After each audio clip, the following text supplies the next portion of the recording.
হাসরের ময়দানে আল্লাহ তাআলা যখন ফেরেশতাদের মাধ্যমে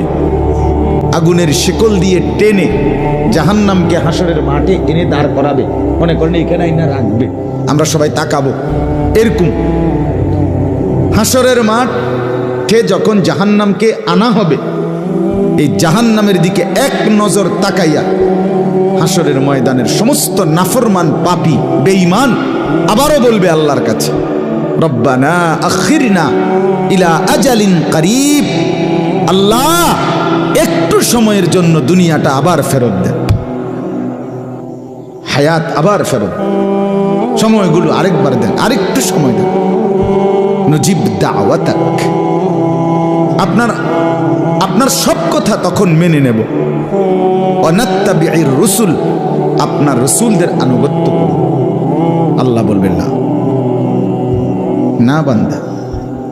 এখান থেকে কাউকে আর ফেরত দেব না।